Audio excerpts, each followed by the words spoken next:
We all wake up with dreams every day. New day, new hopes, new beginnings. Yet, we go to bed with regrets of unfulfilled desires. Why? People have high intentions and aspirations, but they fail when it comes to taking action.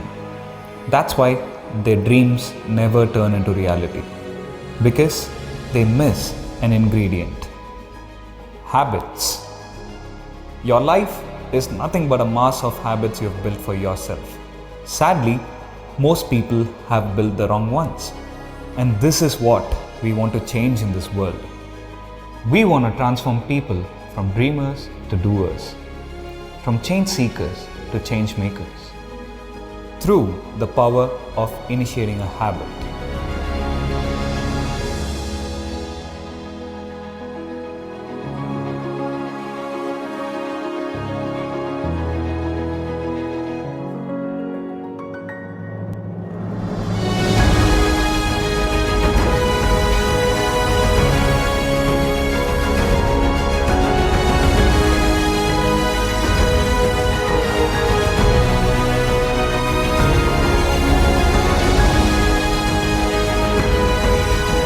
We are Lifewheel, and we are on a mission to impact and elevate every Indian household one life-changing habit at a time.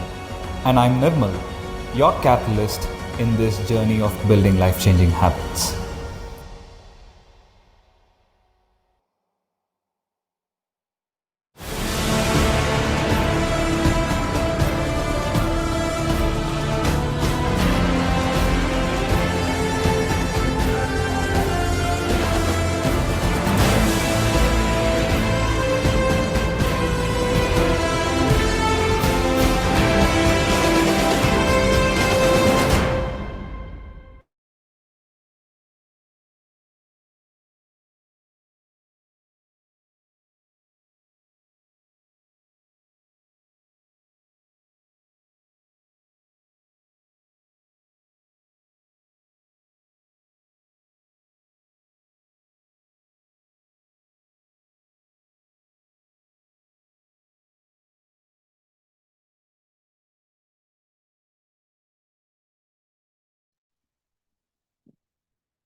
So, good day, all of you.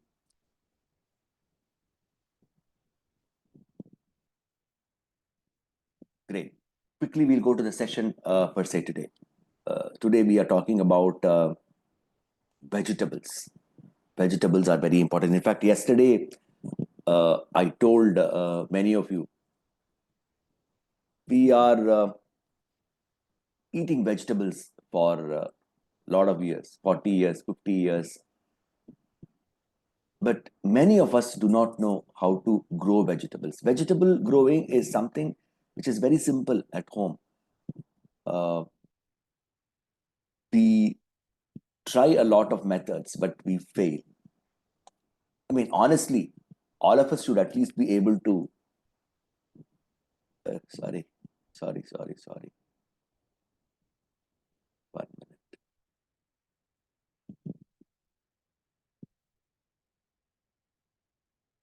Yeah.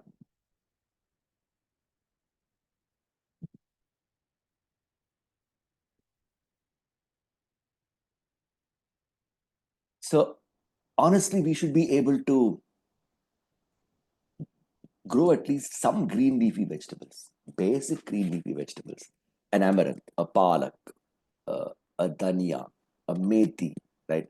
So, some initiation has to happen. Why? Because we have to know how our food is produced. We can't do paddy, we can't do wheat, we can't do cotton, we can't do sugarcane. So all this is not greatly possible at home. There are some of us who do sugarcane, groundnut for fun, right? Just for fun. Uh, we do cultivate all these things. But simple vegetables are important because only then we will not waste food on plate. Many of us have the habit of wasting food on plate, right? So after the food comes to your plate, and if we are wasting food on plate, I think that's a crime. So it is because we do not know how difficult it is to grow crops. Farmers take a lot of uh, hardships to grow crops. There are losses, there are pests, there are diseases, there are so many hindrances while growing a crop. And beyond all this, yes, a farmer is able to cultivate something and give it to us, and we conveniently buy it for a cost, right? Because we think, like I told you yesterday or day before yesterday, that when we start doing a home garden for a purpose, only for a purpose, then the ultimate aim of doing a home garden is defeated. You will have to start a home garden for a connect, to learn how difficult it is for certain things to grow, how easy it is for certain things to grow, and how simple it is to have a beautiful connect with plants. So when you grow vegetables, uh, you will know this hardships of growing a vegetable uh, plant, right? That way, we will slowly understand that wasting food on plate, if you don't consume it, it's a different issue. If you don't consume it, at least somebody else can eat it, right? You can give it away to somebody who's underprivileged. Yes, you can give it away to him or her. But if you waste food on plate, that's crime. And honestly, nowadays it's become very common to waste food on plate. That's not correct. When you go to a common function, right, a marriage or something, I mean, you see so many people just wasting food on plate, and this is because we don't know how difficult it is to grow plants. When you are uh, paying your taxes, when you are paying your bills, electricity bills, your property tax, this tax, that tax, or you pay for petrol or LPG, you have a lot of questions. Why should I pay extra 10 rupees? Why should I pay extra 20 rupees? Right? So when it comes to food, somebody is buying food, somebody is buying product in a marriage or in a function, common function you go. Somebody is doing something, we just go there, give away some gifts and have food and waste food. Do you think it's correct to waste food on plate? No, it's not. So this will have to stop. That's essentially the reason why you have to start to grow vegetables, to understand how difficult it is to grow vegetables. This is very, very important. So the moment we learn to grow some basic vegetable, like an amaranth, right? So it's not for getting any purpose. No, the purpose I have to get vegetables from my house.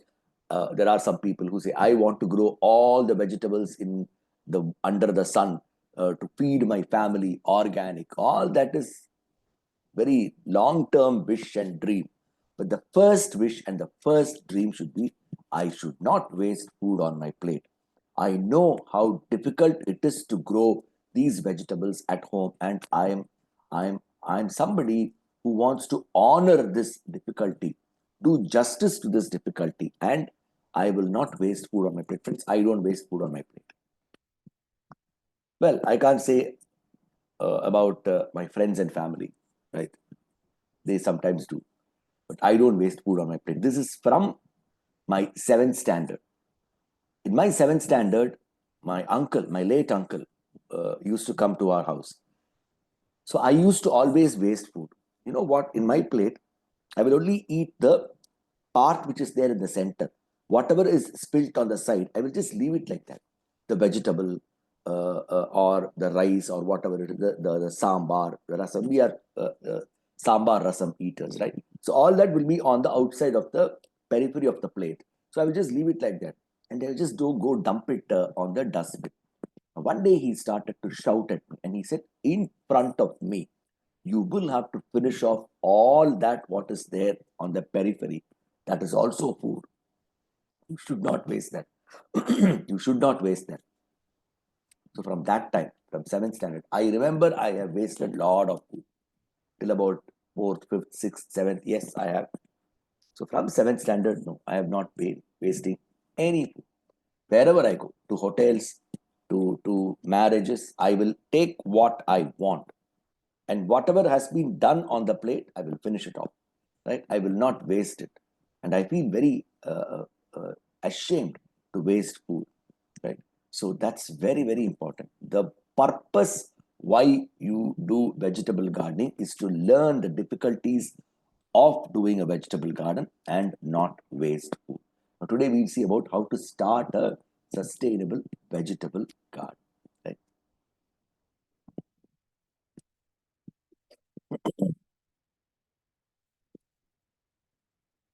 1 minute.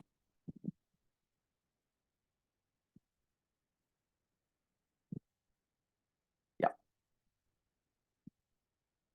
To evolve an organic garden, see, whenever it comes to vegetables, whenever it comes to growing vegetables, ornamental plants, yeah, we are not very, very fussy.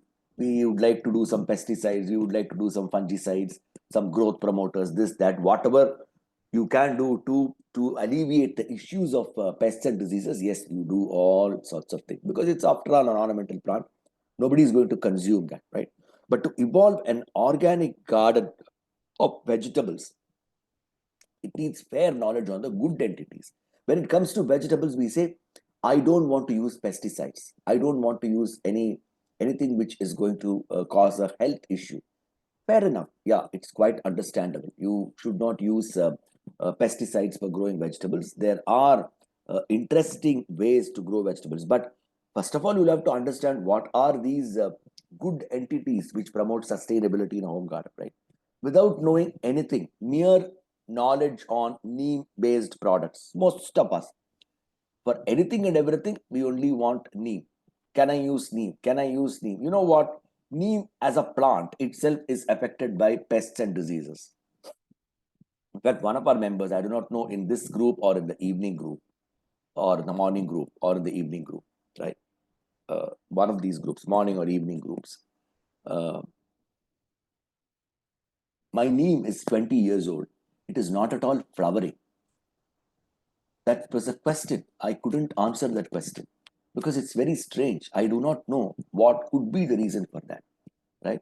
So maybe a certain disease inside the plant which is inherent, like asymptomatic COVID, right? Uh, Maybe there is a pest. You do not know. So neem itself is affected by a pest. Most of the neem trees will become brown. The leaves will become brown and they will become charred by about March, April. Most of the times during March, April. By about March, March is the right time. Nowadays, you can find neem trees becoming completely brown and all the leaves will become burnt. This is because of a pest in neem. It's a very seasonal issue. Right? Originally, it was not there about 20 years back. Nowadays, it's like that. They don't become yellow like a deciduous fall, right? Like other trees where the leaves become yellow, they fall down and then they grow back. No, it's not like that. The leaves become completely dry.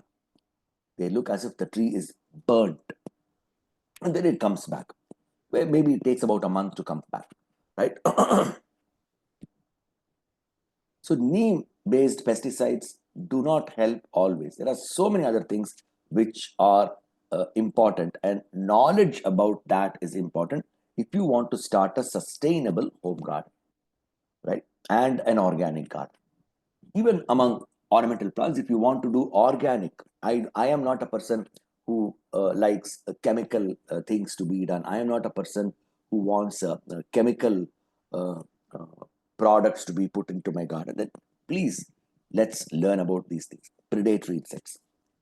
I do not know how many of you spotted any predatory insect in the last about 4 5 days. Some of you have changed watering. Some of you have put plants together. All this is fine.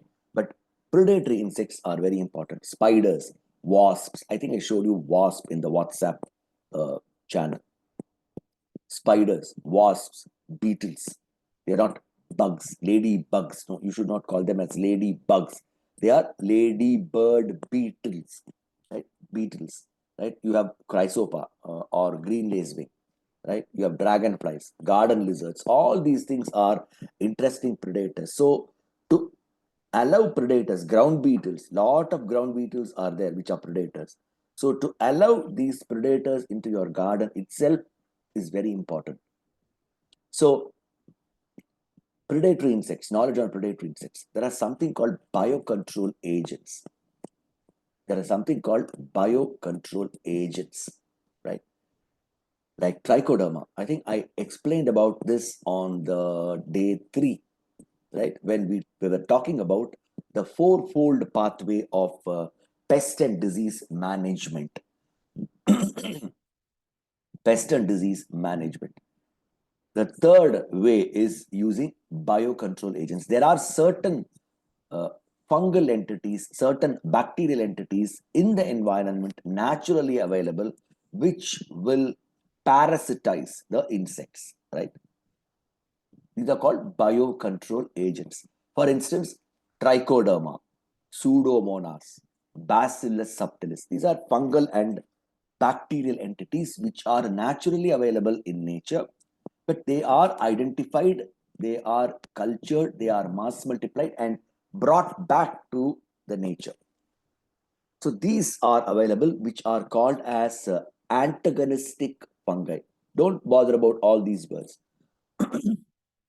Yesterday, one of the members who was from Tamil Nadu, she wrote a message in Tamil, right? And she said, all the English names, what you say, it is very difficult for me to go to Google and find out what that is, because we tend to, it is not something which is familiar to us. So, will you be conducting a class in Tamil? I said, as of now, no, I don't have any idea of conducting class in Tamil and I do not know Hindi. The only way I can communicate is English. That is the relatively better medium of communication because uh, uh, I think I'm okay in communicating in English. So don't worry about all these names. It's called antagonistic fungi. Antagonistic fungi is something which will parasitize disease causing fungi. So these biocontrol agents for fungal infections, for insect infestations, something like verticillium, something like metarhizium. Honestly, friends, if you start using all these biocontrol agents slowly and steadily, your garden becomes good and nice, right? In fact, one of the sites, I think I took videos yesterday or day before yesterday. Yesterday, yeah. So I posted about the Jubilee Tecomas.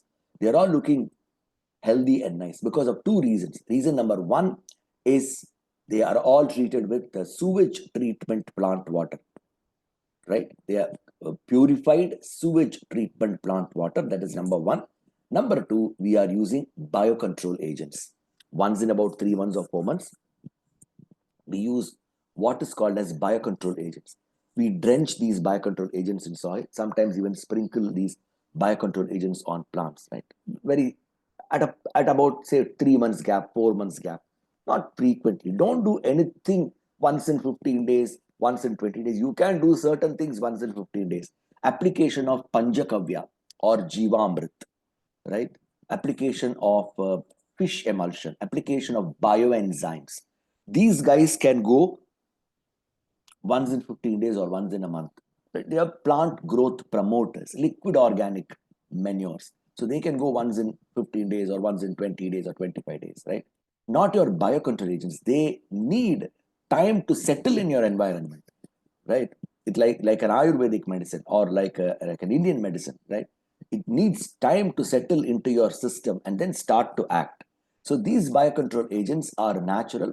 They are entities which live naturally, but because of our excessive uh, fertilizer usage, we have made the soil medium very drab for these biocontrol agents to survive.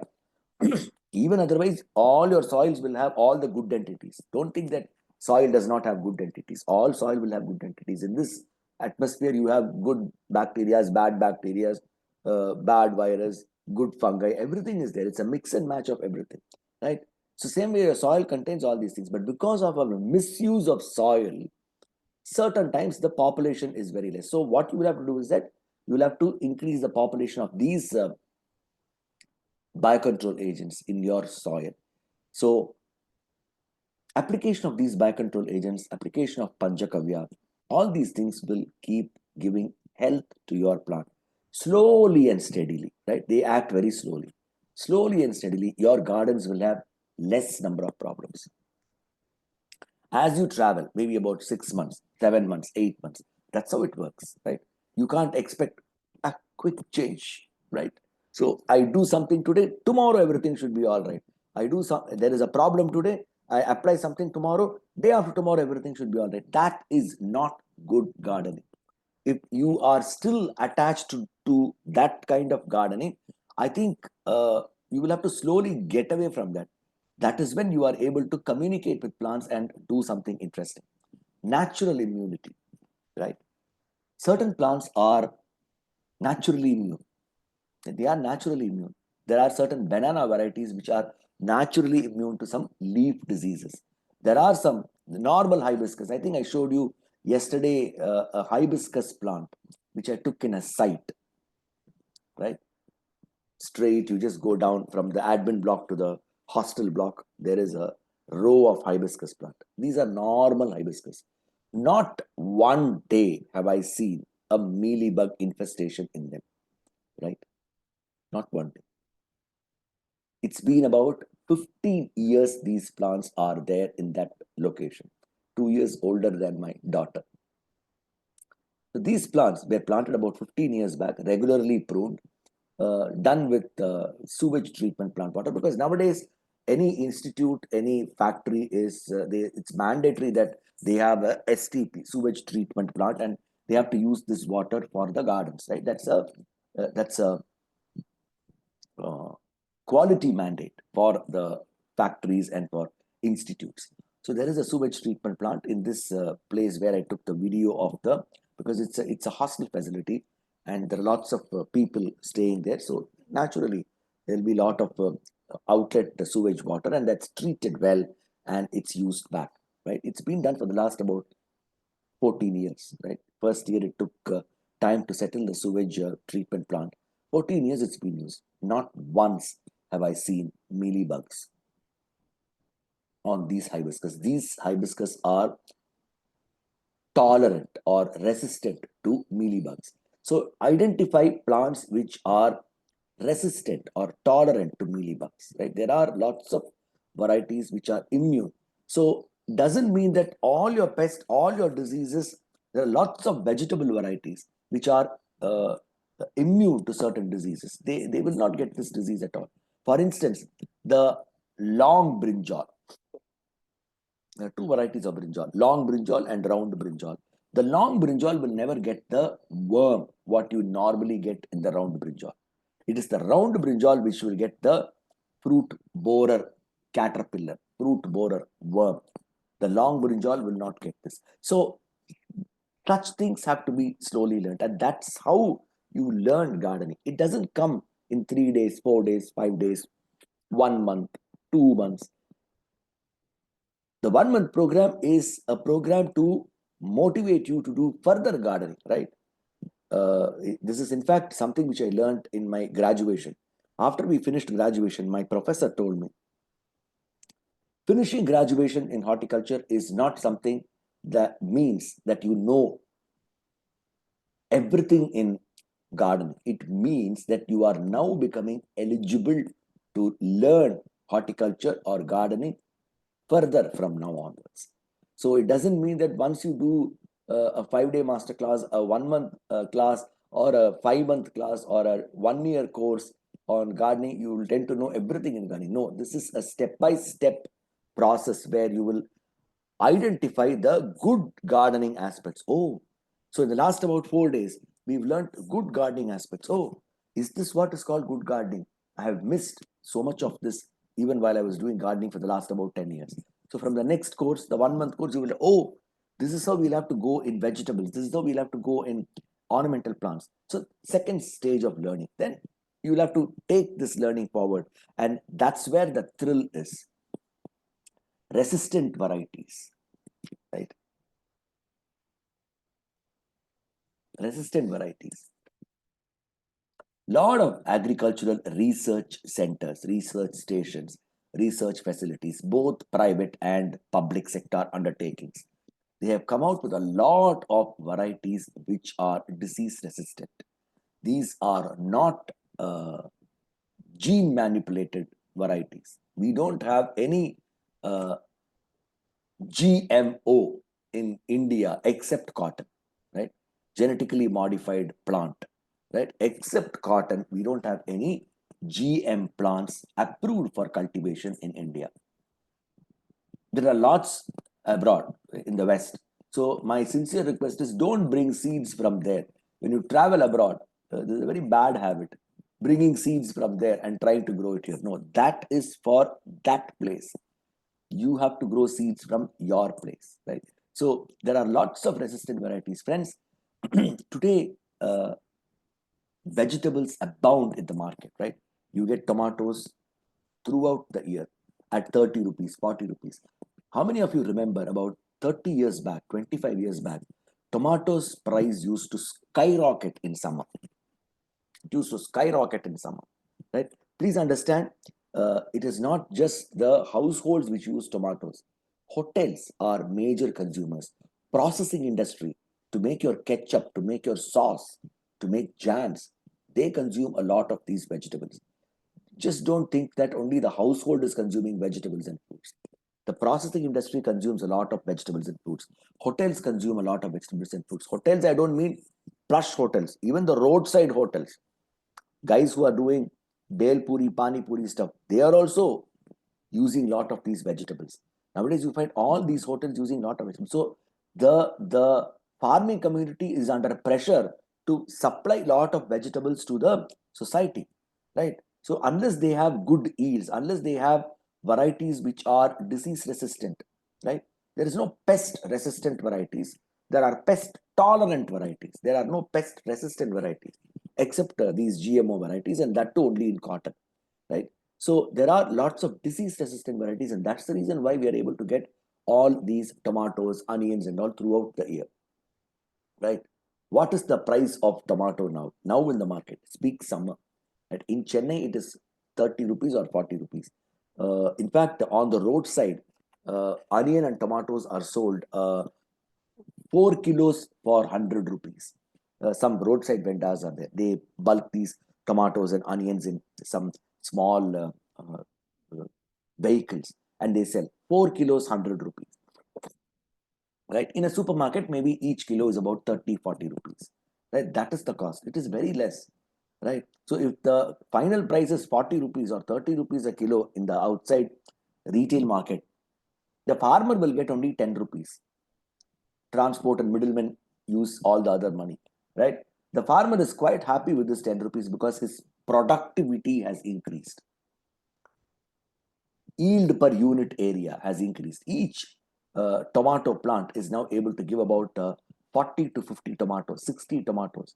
Of course, with fertilizers, right? Not without fertilizers, with fertilizers. But please understand, those of you who are interested in organic gardens, yes, we have to do organic gardens, farmers have to do organic gardens, but there's a heavy uh, uh, demand which is there outside apart from the homes.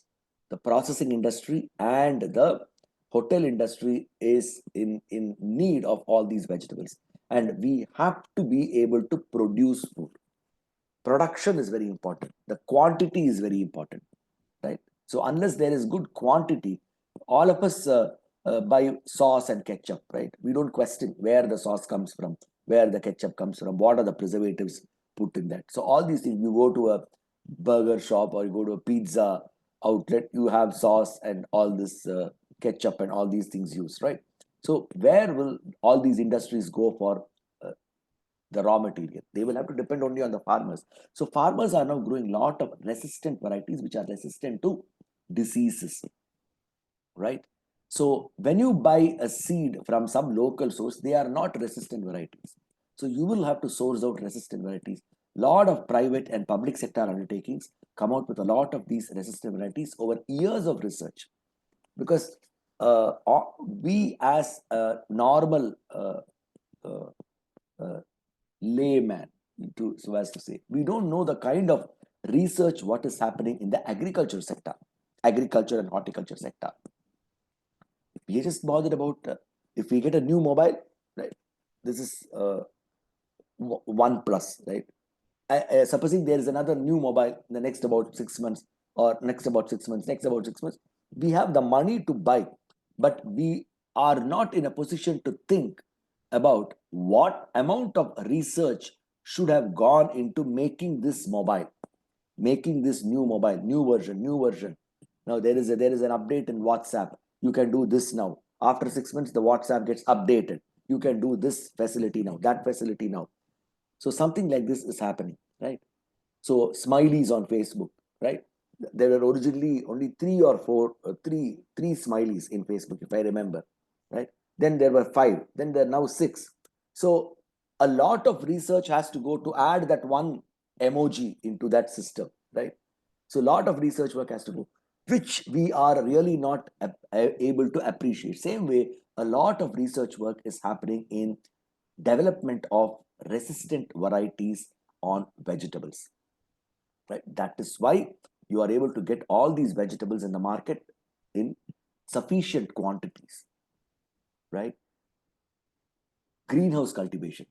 Cauliflowers, watermelons are cultivated inside greenhouses, even in India, right? That's why you're able to get cauliflowers. Today in Chennai, the supermarket where I buy cauliflower, the price of a cauliflower is 30 rupees. Honestly, friends, 20 years back, we did not get cauliflower in May. Never. I have never seen cauliflower in May. I'm a very great cauliflower fan. I like a lot of cauliflower. So I will tell my mom, whenever there is cauliflower season, every day you have to make cauliflower. So she will make during December, Jan, Feb. Right? After April, there will be no cauliflowers in the market. Now it's not like that. Because of advancement in research and developing varieties which are heat tolerant, not for just biotic stress. Anything which is a stress caused by diseases or pest is called a biotic stress. Any stress caused by heat and cold or rain is called as abiotic stress. So research has been motivated in getting varieties for biotic stress and abiotic stress. So if you are not doing the variety which can withstand this biotic and abiotic stress, you will constantly be growing something. A lot of us have the habit of taking seeds from our own kitchen and doing it. The plant will grow to about say 1.5 months. After that, there will be a disease. Once the disease starts, the disease manifestation is always a browning of leaf. So we will think the plant is drying because of sunlight. This is what I told you. I'll show you my plant. My gardener has watered my cluster beans yesterday evening. Plant is super fine. I'll show you after the session is over. Right? So I don't want you guys to take this risk of doing watering once in 3 days in a hot summer. No, I am doing it to show you that a plant will revive back. You need not do the same thing, right? So all I want you to understand is that there is something called watering regime. There is something called resistant varieties. Sun will not create a dryness, means browning, right? In plants, in normal plants, on and off. So if your vegetable plants or your normal hibiscus, this or that, it's getting brown, is because of a disease and not because of sunburn. Sunburn is a very different symptom. So whenever you find this disease, you think it's a sunburn and you water over. Because the only lesson what we have learned in gardening is to water, right? So those days, if you go to a doctor, am I talking about 80 years back? My father used to say, the doctor will have a person called a compounder, right? The doctor will have only four color tonics: pink color tonic, white color tonic, maybe yellow color tonic, and different four colors. So for each disease, for a tummy pain, pink color tonic; for a fever, white color tonic; for this, yellow color tonic, something like that, right? So this is what will be the prescription by the doctor to the compounder will compound and mix all these tonics and he will give it to the patients. The same way for anything and everything in gardening, as long as we feel that watering is the only solution, then your gardening is far away. Friends, gardening and horticulture have come a long way, right? So you have to learn the good entities of gardening if you want to do organic gardening, especially with vegetables, right? There are lots of resistant varieties. Type out, go to the Google, internet, type out resistant varieties, disease resistant varieties of tomato in India, disease resistant varieties of bindi in India, because you have to type in India. Otherwise, it will show you all the other resistant varieties abroad, right? So disease resistant melon varieties in India, type it out and see what it is throwing out, right? These varieties are the ones you have to buy. Find out. Nowadays, all of you are so uh, cool with using online platforms, right? We buy lots of unwanted plants from online platforms. Try to buy the good varieties of vegetables from online platforms. Organic inputs and humus. Lot of importance has to be given to organic inputs and humus. This is what I told you on the third day. Without organic inputs and humus, you don't have microorganisms in your soil. Whatever fertilizer you apply, whatever organic product you apply, has to be converted to a available form which the plant can understand. This is done only by the enzymes secreted by the microorganisms. So if your soil does not contain enough organic matter, it does not contain enough microorganism. If it does not contain enough microorganism, whatever you apply is just going to go as a waste. The plant will not take it. So a lot of knowledge about organic inputs. A lot of organic inputs are there. Oil cakes, right? Leaf litter compost, vermicompost, right?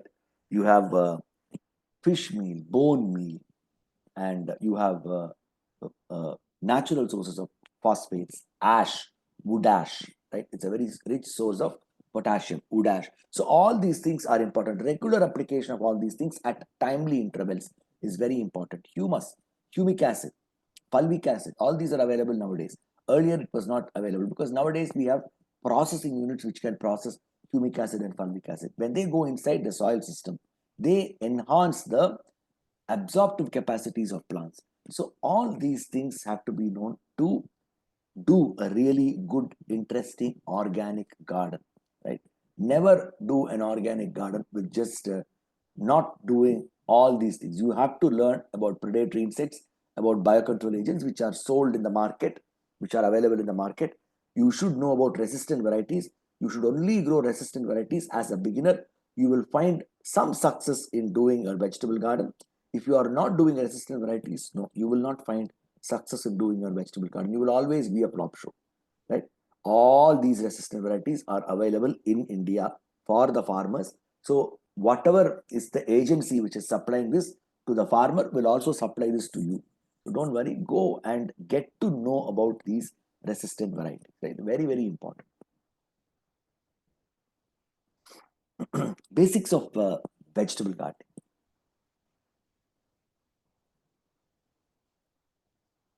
There are two types of vegetables. One is called a seed propagated vegetable. The other one is called as a vegetatively propagated vegetable, right? For a beginner, a vegetatively propagated vegetable is easy for a beginner. Vegetatively propagated vegetables are those which are grown from any other part other than the seed, right? Like a rhizome, like a tuber, like a bulb, like a corm. All these are different names, right? For us, any underground part is the same. No. In the horticulture parlance, each underground plant part is different. Rhizome is different, tuber is different, stem tuber is different, root tuber is different. Potato is a stem tuber. So you can just grow the potato by planting a new potato. Sweet potato is a root tuber. You can't grow a sweet potato by just planting a sweet potato. You will have to grow the sweet potato shoots, green shoots, and cut these shoots and plant them. That is when the sweet potato will grow. Just putting another sweet potato inside will not make a sweet potato plant to grow. It will grow, but you will not have any sweet potatoes inside. You will have to cut the stem. You have to sow the sweet potato, You will have lots of green sprouts coming. Cut the sweet potato shoots, plant them like how you would plant pudina. That's how we have to grow sweet potato, right? So all these things we'll teach you in the second level program. So this is important. So how to grow a vegetable is very important, right? So vegetatively propagated vegetables are easy because they are not having a very peculiar growth and timelines. They are slow and steady, and you will definitely get some yield, right? You will definitely get some yield, so you'll be happy growing these vegetables. Whereas the seed propagated ones have peculiar timelines. You will have to address issues very fast. They have lots of pests and diseases. The vegetatively propagated guys do not have pests and diseases. I mean, generally, no, very less pests, very less diseases.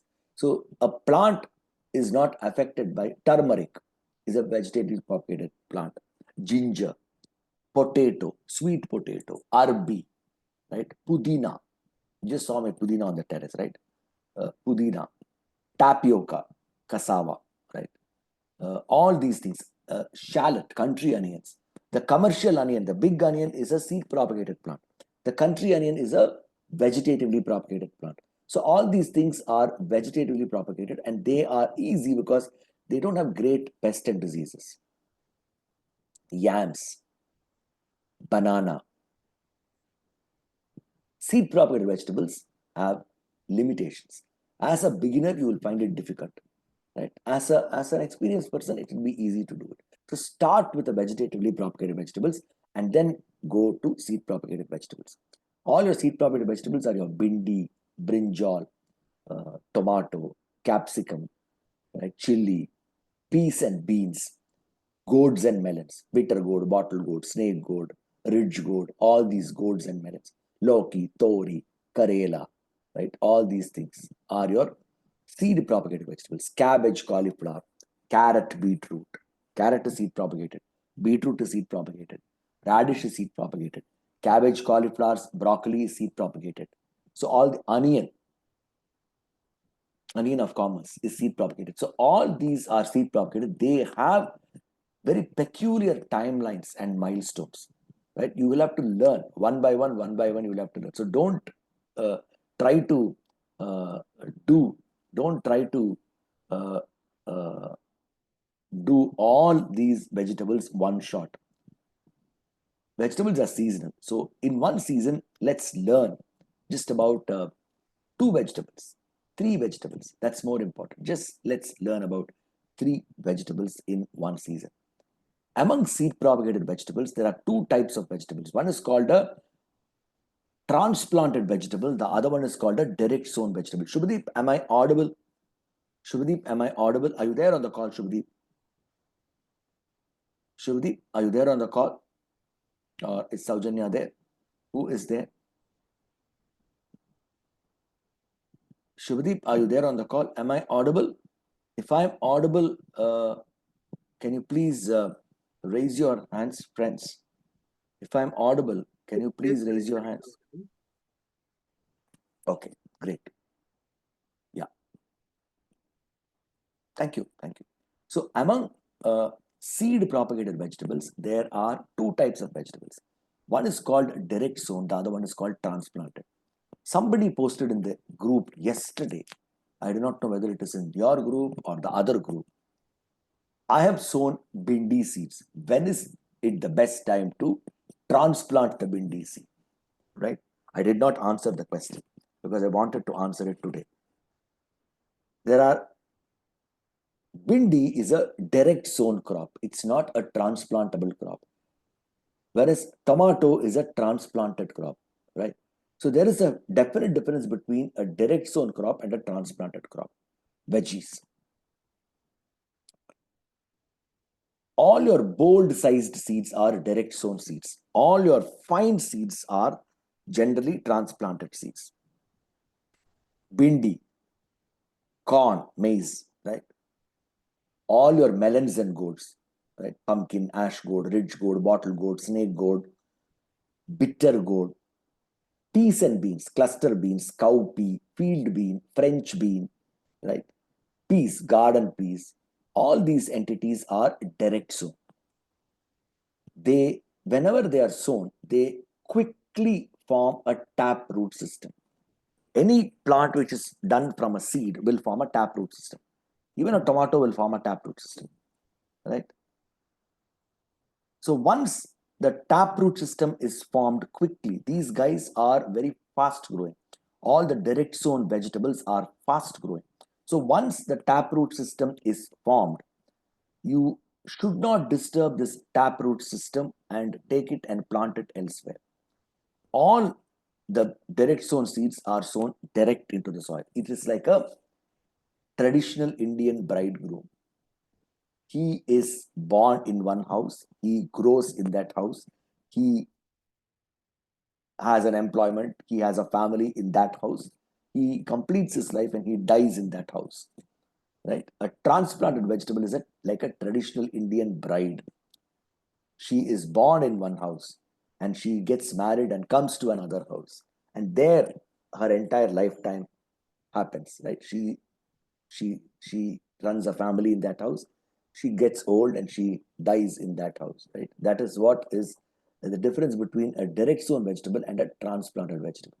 So direct sown vegetables can't be transplanted. If you try to transplant a direct sown vegetable, at the other end, the receiving end, they will die. Because the direct sown vegetable, try to do it, right? Try to do it. All these experiments, you will have to do it, right? The direct sown vegetable, if you sow a bindi, the bindi will germinate in about 4 days to 5 days time. Within about the next 2-3 days, the roots would have gone as deep as about 4 inches, 3 to 4 inches deep. How much of height the plant takes up on the top? At least about 1.5 times the roots will grow in the bottom. So at that point of time, if you try to disturb the root and transplant it, right, the settling issues are very slow. The shock is very much there. The transplant shock is very much there. So 60 to 70%, there is a chance that your seedling might die. Either die or may lose vigor. Vigor, vigor. Right? So all direct sown seeds should be sown directly. They should never be transplanted. All transplanted vegetable seeds like tomato, brinjal, chili, cabbage, cauliflower, broccoli, Brussels sprout, onion of commerce, big onion, all these have to be transplanted. They like the transplanting shock, right? So whenever you grow tomatoes or chilies, you have to grow them in a kind of a small nursery, right? And they have to be grown together. They like to grow together. They like to touch each other as seedlings, like kindergarten school, right? Children in the kindergarten will like to always uh, be close with each other, touch with each other, play with each other. As you become adolescents, you want your space. I want my space. Oh, I want my space. So something like that. So these young tomato seedlings or chili seedlings, these seeds are very fine compared to a bindi or a melon seed or a gourd seed. The tomato seed, the onion seed, the cabbage seed, the cauliflower seed, they're all very fine. So the reserve food material inside the seed is very less. Nature has given them very little food inside. Unlike the direct sown seeds where nature has given them a lot of food materials, reserve food materials is there. It's like a baby with the normal 2.8 to 3 kilos weight and a baby which is underweight, right? So your transplanted vegetable seeds are like babies which are underweight. They need a little bit of care, and that's the reason why you grow them on nursery areas. Yeah, 1 second, friend. Just a minute. Just a minute. Just a minute. I'll just be back. Just a minute.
Yeah, that's a corporation guy who came for doing this treatment in the sump.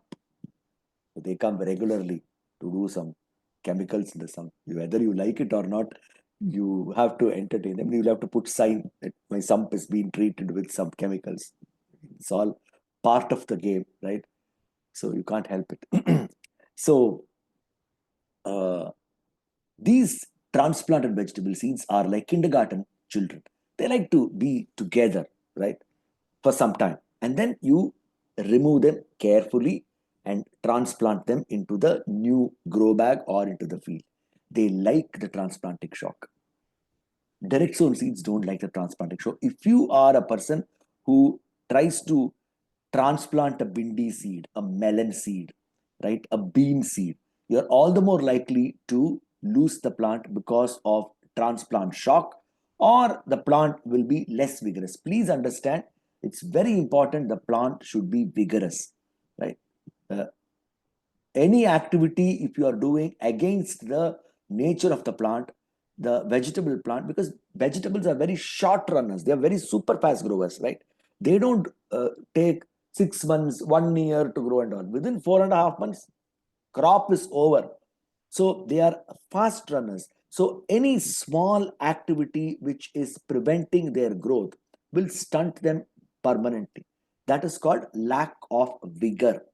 So you should not do that. So all your direct sown seeds have to be done directly. Bindi has to be directly sown. Imagine this example. Example may not be very interesting, but that's how you have to imagine. The direct sown vegetables are like the traditional Indian bridegroom. He has to be there, live there, die there, right? The transplanted vegetable seeds is like the traditional Indian bride.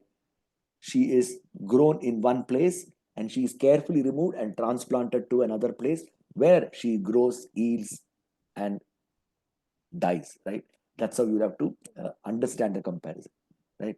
So there are two kinds of sowing methodologies: broadcast and spaced sowing.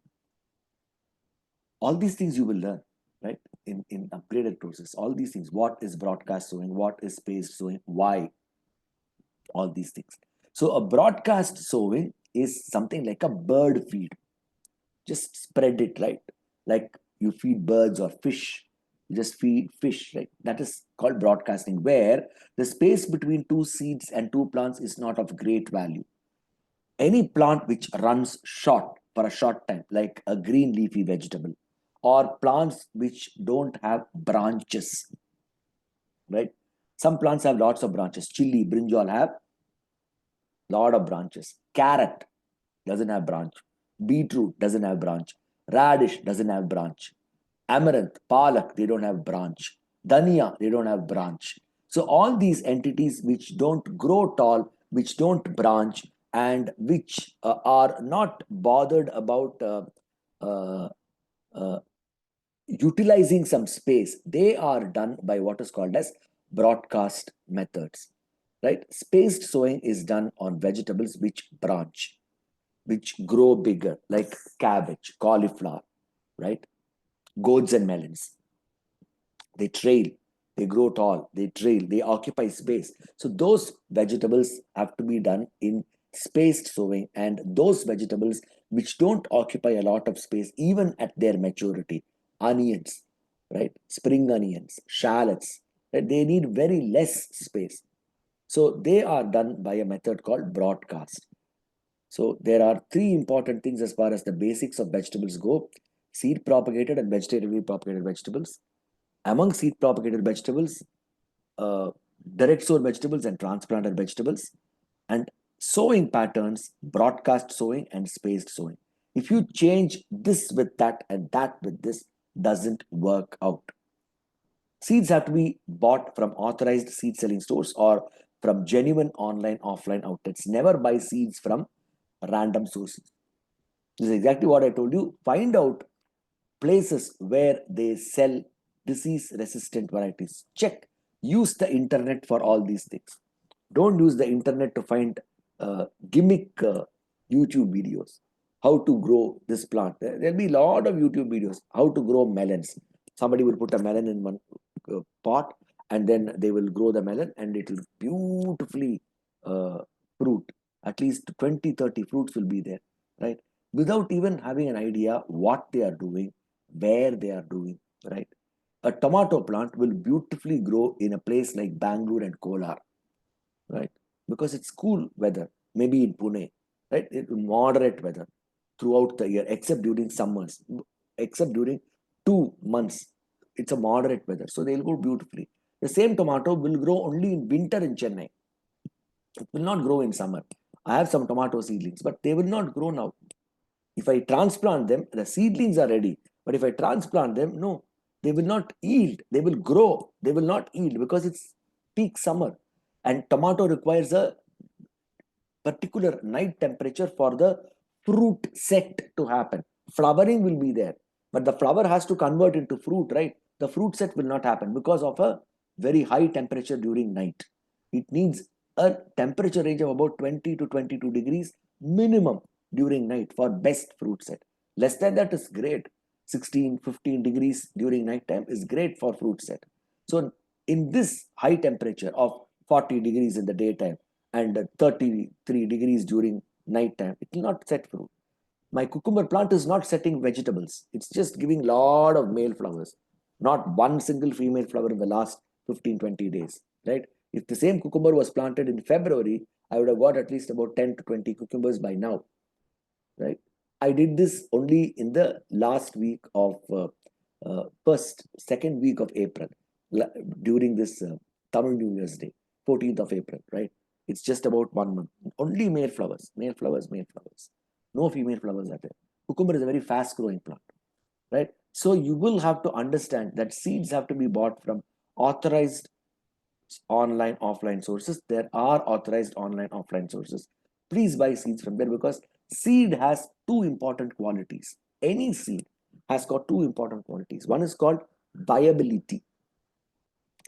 Don't worry about all these names, right? I told you, no, I can't help.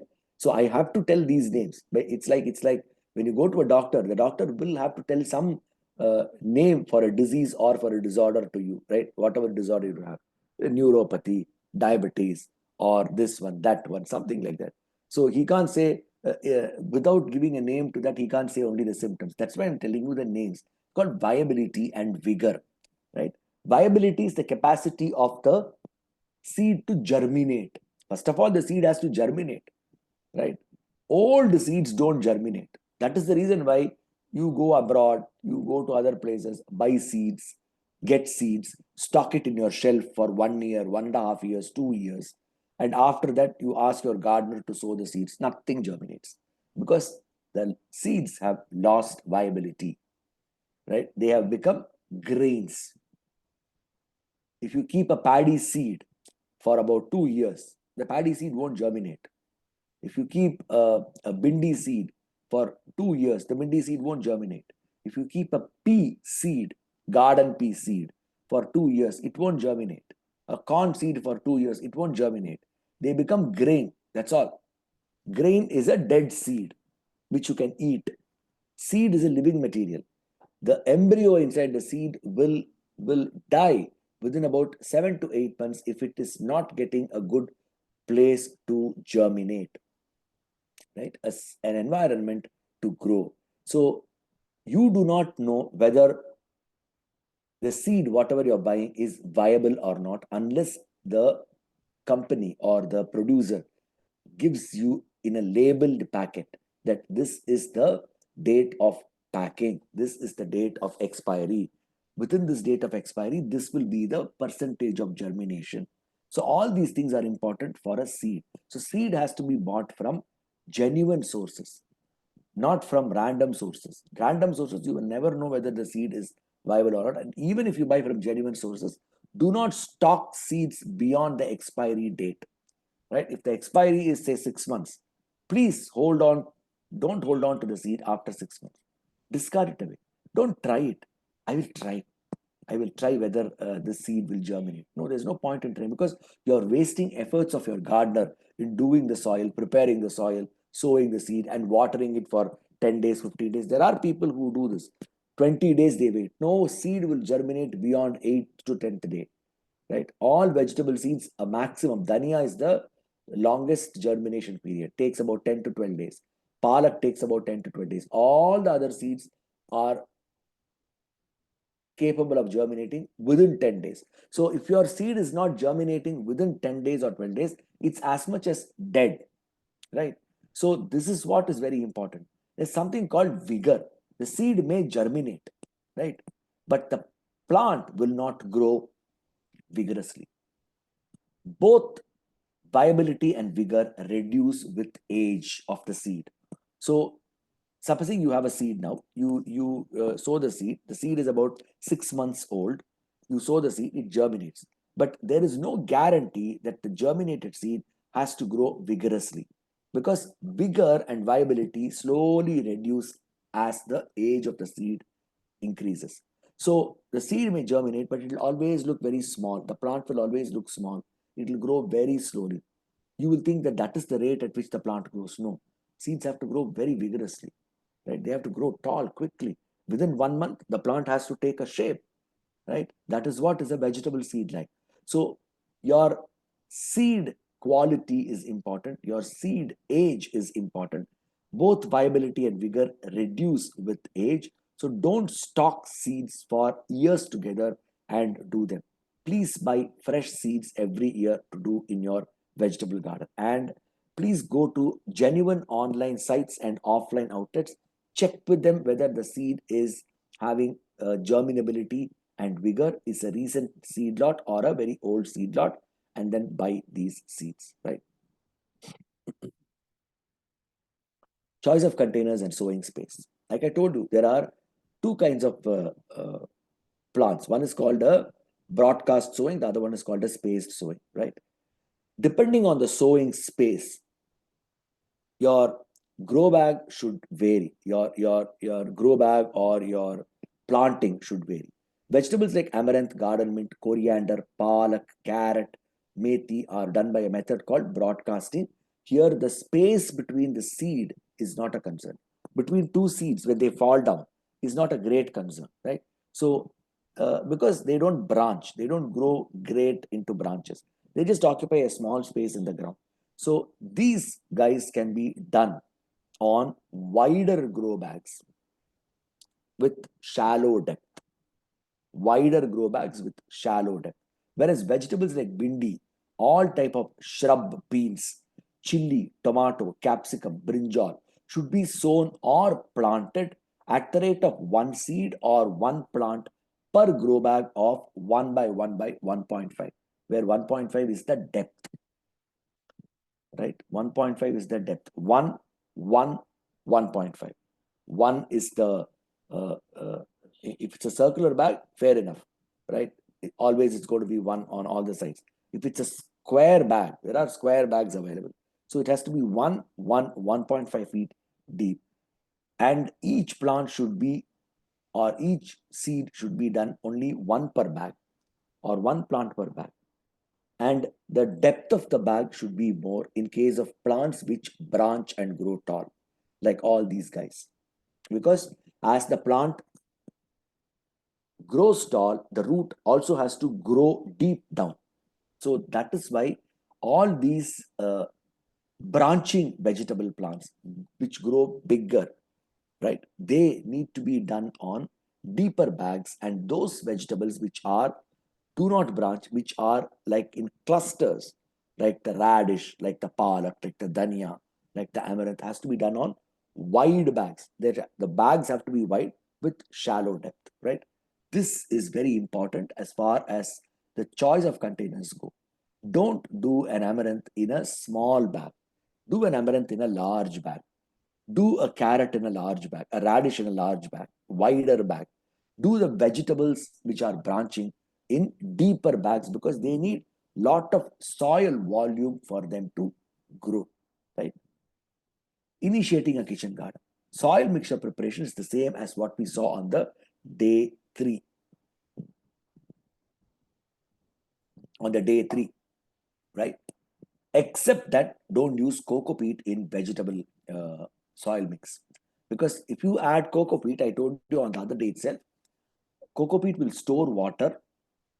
If there is excess water stored in the soil medium, there is a high chance that flower drop will be there in flowering vegetables, and root formation will be very less in root vegetables. Any root vegetable grown on a cocoa peat rich medium, the root thickening will be very less. You will have long carrots or long radish, but the thickening will not be there, right? So that will not be great. So only when there is resistance in the medium for growth, thickening will happen.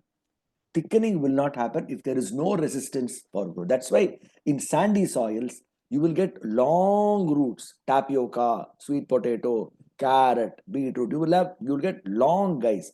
You will not get thick roots. Thick roots are possible only in a tight soil. Thick roots are not possible in fluffy, medium, or sandy soil. So don't use cocoa peat in vegetables. Right? Use only soil and cattle manure. Don't use cocoa peat. Sand is also okay, right? To a certain extent, 15% of sand is okay if at all you get sand or M sand, right? Soil mixture preparation is done this way, and grow bags have to be filled to the top till the brim, not halfway through. Just because you don't have enough quantity of soil, don't do this half filling of grow bag and all. It has to be done till the brim, right? Do the sowing. What is the mistake in sowing in these vegetable grow bags? The mistake in these grow bags is too many number of seeds for this grow bag. This grow bag is a 2 feet wide, 1 foot deep grow bag. 5 bindi seeds have been sown. Waste. You can grow only 2, a maximum of 3, right? 1. Number 2, this is a shallow grow bag. This is a 1 foot deep grow bag. You will have to do only in deep grow bags, say about 14-inch grow bag or 20-inch, 18-inch grow bag, because the bindi plant has to raise to about 4 to 5 feet. The bindi gives vegetables. Each node, it has a flower. From each node, it has a flower, it has a fruit. So as the bindi grows taller and taller and taller only, you can get a better number of vegetables. Quantity is more. So if it has to grow taller, it has to also give roots deeper. That's why growing bindi on soil, on ground, is successful than growing bindi on grow bag. In soil, bindi grows to about 7 to 8 feet tall. In grow bag, it just grows to about 5 feet tall maximum. And always do all these tall growing plants, branching vegetable plants in deeper grow bags. The mistake number 1 is it's been done on a shallow grow bag. The mistake number 2 is 5 seeds have been put on 1 grow bag, which is too much. All the 5 seeds will grow. They will all grow beautifully for the first 1 month. After 1 month, the yield will be very less. You may have to apply a lot of fertilizers to these vegetables if you want to make them grow. Of course, yes. If you are okay with using chemical fertilizers, yeah, five plants in a bag is fine. You regularly have to apply chemical fertilizers once in a week, because you know that only 20 to 30% is going to be taken in by the plant. The remaining 60 to 70% is just going to be stored in the soil or get wasted in the drain water. So that way, let's learn that sowing space, bag size are very important for growing vegetables, right? First watering is always done. When you do sowing, you have to do sowing on dry soil. Direct sown vegetables, bindi, right? Peas and beans, gourds and melons. Always do it on dry soil. When you do transplanting of seedlings from the nursery to the main grow bag or to the main field, it has to be done only on moist soil. Because when you pluck the plant out from the nursery, it goes through a transplant shock. So when you put the plant in dry soil, that 5 minutes of planting it in the dry soil will create ruckus. So always transplant it in moist soil. The donor has to be moist, the recipient has to be moist, right? Whereas in direct sown, the seeds are sown in dry soil and watered nicely, right? There is a reason why we do this. I'll let you know, those of you who are there in the level 2 program, I'll let you know that, right? But just follow these instructions. Water, whether it is a transplanted crop or a direct sown crop, copiously on the first day. Water has to stagnate. for about 1 minute, 1.5 minutes on the top, right? Copiously on the first day. Today is the first day. Friday is the first day, right? Saturday, Sunday is the third day. Do it again on Sunday. Then Sunday, Monday, Tuesday is the next third day. Do it again on Tuesday. Copious watering, right? You have to do copious watering. Water has to stand for about 1 minute on the top of the soil and then it will percolate down, right? After 4 times of watering like this, then your plant seed germinates, and from that time onwards, slowly withdraw watering. After the plant seed germinates and the plant comes out, slowly withdraw watering. Do it once in 2 days or once in 3 days, depending on the weather. Right now, it may be summer. After about 15 days, you may have 1 or 2 spells of rains. Then it will become rainy season. Then withhold your watering. Right. So that is how you have to do the watering. Knowledge on seedling diseases is very important. There are 3 seedling diseases in vegetables throughout their lifetime. The first seedling disease is called damping off. DAMPING space OFF. Damping off. Damping off is a disease which we commonly see in methi. When we grow methi, after about 10 days of germination, in patches they fall down, right? This is called damping off. We will think that they are falling down because of lack of water, as usual. For everything, water is the culprit, right? So we will think it's because of lack of water, these guys are falling down in patches. It's because of a disease called damping off, right? It's a fungal disease, a root fungal disease. So unfortunately, the fungal entity travels with the methi seed, right? And once the methi seed is sown, then automatically the disease also spreads.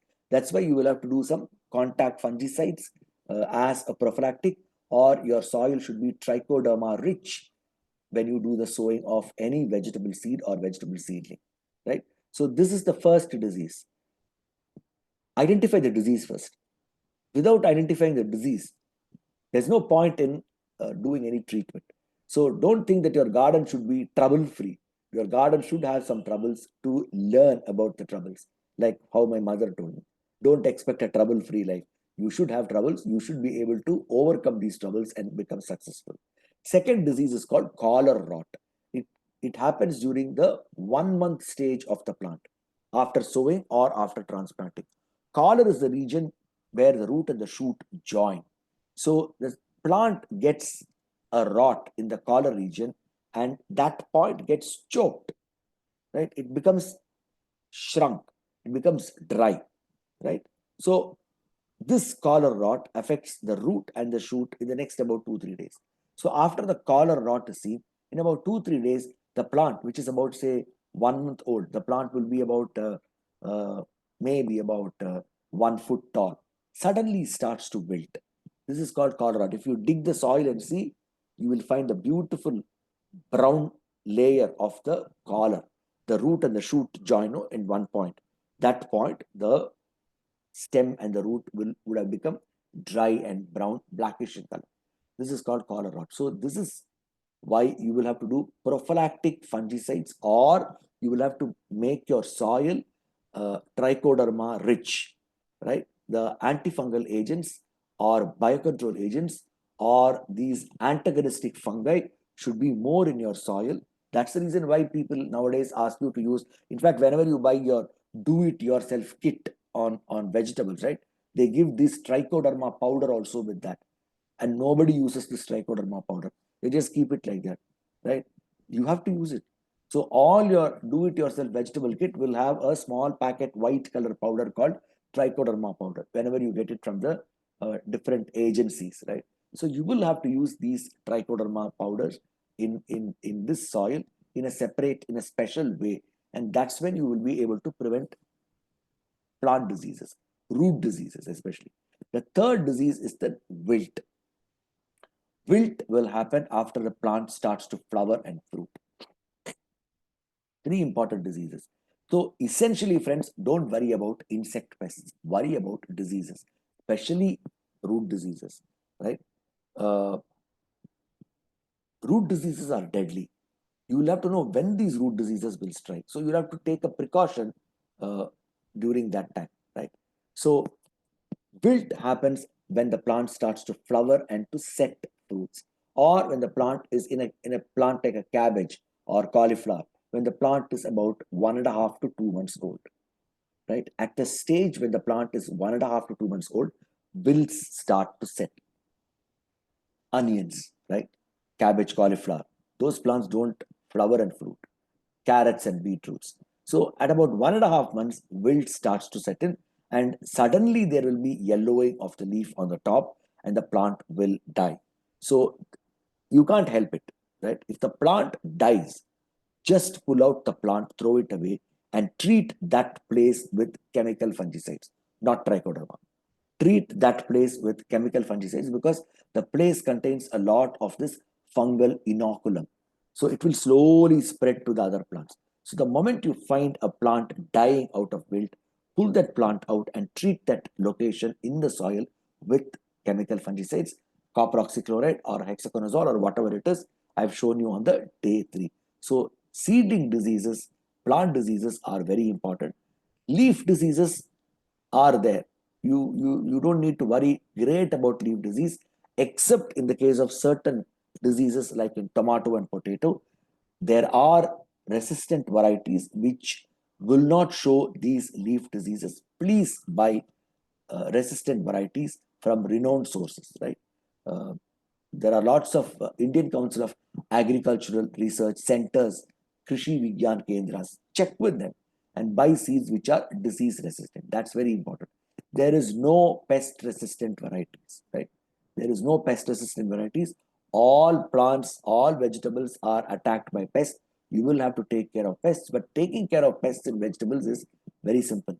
Taking care of diseases in vegetables is very, very difficult. Milestones in growth and development of vegetables.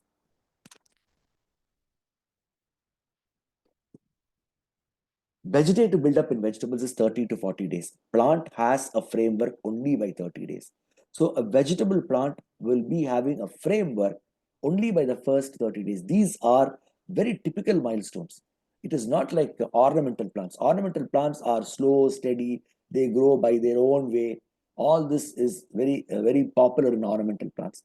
Whereas in vegetables, they are very patterned. They're very timely. Their milestones are very specific. So vegetable buildup, sowing, germination is about 5 to 8 days. Beyond 8 days, no, the seed will rarely germinate.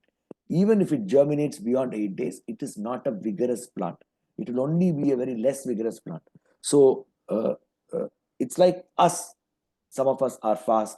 Some of us are well patterned. Some of us are lazy, right? Something like that. Some of us have disorders, right? We have emotional or psychological or physiological disorders in us, something like that, right? So vegetative buildup is about 30 to 40 days. Plant has a framework only by 30 days. This is a low pest and disease stage. If your vegetables are affected by pest and diseases within this first 30 to 40 days, it means your soil is not properly treated, your garden is not kept hygienic, you are having a lot of uh, litter in your garden. That's where all your pest and disease hibernate. They hide and they come back as soon as the crop plant is seen there, right? So your garden has to be clean if you uh, want to have your vegetables, trouble-free vegetables in the first 30 to 40 days. Flowering and fruiting is 40 to 100 days. In those vegetables where there is flowering and fruiting happening, starts from 40 to 100 days. In those vegetables where there is no great flowering, but root formation and leaf formation is there, like cabbage, cauliflower, or carrot, beetroot, radish, onions. So all these vegetables don't flower. If they flower, it means the plant is coming to an end. All these root vegetables or uh, stem vegetables, right? They should not flower. All your other vegetables, they flower. All your melons and gourds, bindi, brinjal, tomato, capsicum, chili, peas and beans, all these will flower. So the flowering happens between 40 to 100 days. There'll be continuous flowering. And fruit set are also available, vegetable set. We call it as fruit set in horticulture parlance. It's vegetable set. So all this will start to happen between 40 to 100 days, maximum 110 days. 3 months, 3.5 months is what vegetables can flower and set veggies, right? And this is the time, the 1.5 months to 3 months time is the best time for all vegetables to grow. Carrot, beetroot, radish, right? Radish is a quick growing plant. Carrot, beetroot, cabbage, cauliflower, onions. Onions is a very long duration plant. Takes about 4.5 months to 5 months to grow, right? It's a very slow grower. So nowadays, that's why they use a lot of fertilizers for onion to grow. There are lots of improved varieties which yield faster in onions. Otherwise, onions are a slow growing entity, right? So all your flowering, fruiting, and the growth and development in any vegetable is seen between 40 to 100 days. Plants yield is the highest now. So in vegetables which give flowers, the yield starts parallelly. They are called as batch harvest vegetables. Every week you can harvest a batch of veggies from them. Cabbage, cauliflower, onions, carrot, beetroot, radish, they are called one-time harvest vegetables. They are all done by seeds. They are called one-time harvest vegetables because you can't harvest them in batches. One shot you pull them out, right? Any vegetable, whether it's a batch harvest vegetable or a one-time harvest vegetable, they start to grow bigger only after 2 months. Only after 2 months of their sowing or their transplanting, they start to grow bigger. And it takes about 1.5 months or to 2 months again to become fully mature, right? So by about 3.5 to 4 months, most vegetables are done. 3.5 to 4 months of sowing or 3.5 to 4 months of transplanting, your vegetables are done, right? Vegetables start to come to a close in about 100 to 120 days. When vegetables are growing fast from 1.5 month onwards is when pests and diseases also attack the plant. Because now the vegetable is doing what is called as multitasking. It is developing roots, it is developing leaves, it is developing growth parts, right? Carrot means it will develop the carrot, cabbage, it will develop the head, cauliflower, it will start to develop the curd, onions will start to develop the bulb, and they do lot of activity during this 1.5 months to 3.5 months time. That's about 40 days to 100 days time, right? So this is the time when the plant is doing multitasking and it will not be interested to attend on pests and diseases without its knowledge, right? Because all plants are only oriented towards developing their storage organs or to flower. That is why they are there on this earth plane, right? So they will not know whether pest and disease will be there, disease will spoil them, pest will spoil them. No, they are not aware of this, right? Their only aim is to make the flowers, make the vegetative organs, whatever is the storage organs. There is a reason for that, right? It's too early to learn the reasons now. Probably I'll let you know in subsequent sessions, right? Why a plant is only motivated to develop the storage organs or to flower. It's a biological instinct, right? So during this time, there are lots of pest and diseases, and this is the time you will have to be really careful about your pest and diseases. So you need not actually worry about pests and diseases in the first 1 month, 1.5 months. After 1.5 months, yes, all plants will have pests and diseases. You will have to start really worrying about them. You will have to take adequate measures, either chemical fungicides or organic products or biocontrol agents or whatever it is you may use, right? Try to do only resistant varieties. When you do resistant varieties, you are likely to get very low diseases, right? Diseases are very difficult to handle. Pests are not very great to handle. You can handle pests, right? Diseases are very difficult to handle. So do understand about diseases. Vegetables start to come to a close in 100 to 120 days. Plants actually look very drab when in full fruit set or full growth. A carrot which is fully grown, an onion which is fully grown, a cabbage which is fully grown, a tomato which is fully grown, the plant will look very drab, right? When you go and see the field, you will not even like to know that this is a vegetable plant, right? It will look very drab. It will be like a retired person, 80 years old, with a lot of wrinkles, with a lot of wisdom, who has earned a lot of knowledge and money. But physically, he or she looks very haggard, right?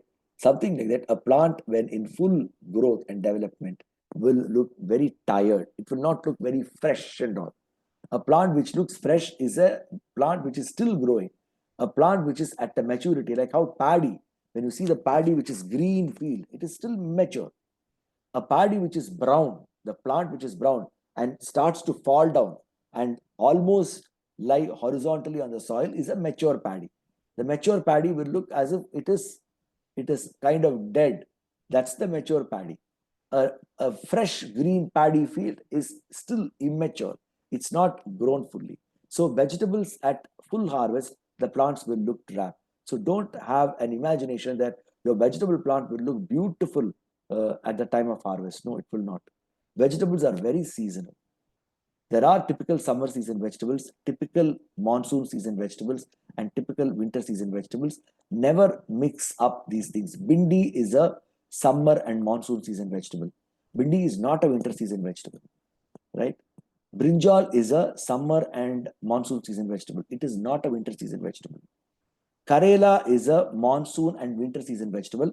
It is not a great summer vegetable. So that way you will have to identify in a home garden, you will have to identify which seasons are best for which vegetables and start doing that. Don't ask anybody a sowing chart. I told you, I think yesterday, sowing chart varies between cities. Between Bombay and Pune, it varies. Between Pune and Nagpur, it varies. Between Nagpur and Bhopal, it varies. Between Delhi and Lucknow, it varies. Right? So, sowing chart depends on your local climate, local weather. Sowing chart varies between two coasts, between Bombay and Chennai, between Bombay and Goa, it varies. Because Goa is a completely different climate. Bombay is a completely different climate, right? So sowing chart does not help, but seasons will help. So this is the season, the rainy season plants. All plants which have broader leaf are generally possible to be grown in rainy season. Any vegetable plant with small leaves is not generally possible to be grown during rainy season, right? This is one important tip. So understand, you have to grow the plant. You have to grow the vegetable to see whether it's a broad leaf vegetable or a narrow leaf vegetable, right? How to achieve sustainability in a vegetable garden? All these points are very important, right? You actually do not need to remember anything in this program. Just remember this. Starting small and planting only the best varieties of seasonal veggies, right? 3 points are covered. Starting small, best varieties, seasonal veggies. Learning the milestones in veggies by making a trial in the first season. If you are a beginner, don't try to do too many crops. Start with one or two plants, right? Amaranth, dhania, bindi, brinjal. That's all. Start with two plants. Learn the milestones, how they grow. That's very important. So, how long they take to grow, how they flower, or how they mature, all these things are important. Just make a trial in the first season. Prepare soil mixture in a normal way and avoid too many amendments, right? The ground reality is that by increasing fertilizers, by increasing this, that, because this is what YouTube has taught all of us. YouTube has taught all of us that for if there is any problem, add this. If there's something, add this, add this. No, that's not correct, right? It is not like us, right? It's not like us. If you have fever, take paracetamol. If you have tummy pain, take Pantocid. It's not like that. Plants are uh, beautifully having a pattern called homeostasis. They can self-regulate themselves, right? They can self-regulate themselves. So you will have to make them grow in a reasonable environment. That's all. So by add trichoderma, add neem cake, add this, add that, add gypsum, add epsom, add rock phosphate. So you have all these products. Add vermicompost, add bone meal. So you have all these products in the market. Nothing is going to help unless your plant is put on normal soil, right? So if you are doing all this gimmick business, you will never learn vegetables, right? So that's not going to work. So prepare soil mixture in a normal way, like what is explained on the day 3. Avoid too many amendments. Open sunlit locations. Balconies are not the place to grow great vegetables. They will be very challenging to grow vegetables in balconies. So open sunlit locations, no shade net. Optimal water management. A little water stress is needed for best flowering and fruiting. This you will have to experience, right? You will think I am talking rubbish. No, a little water stress has to be there for best flowering and fruiting. If you are a person who's constantly watering your plants every day, your vegetable will grow nicely leaves. It will not grow flowers and fruits, veggies, right? So a little water stress is needed. Optimal fertilizer. You can start with chemical fertilizers. Learn how the vegetable grows. Learn the timelines and then slowly switch over to organics. If you start with organic fertilizers, you may not be able to achieve your result quickly, right? Today, no questions because I'm very tired today. So, no questions. We had questions for 3 days. So optimal fertilizer, organic or chemical fertilizers. But as a beginner, start with chemical fertilizers. Add some amount of DAP, some amount of complex fertilizers or mixed fertilizers, right? So there are different classes of fertilizers: mixed fertilizers, complex fertilizers, and straight fertilizers. So add one of these fertilizers. Especially complex fertilizers are better because they contain all the three important nutrients called nitrogen, phosphorus, and potassium.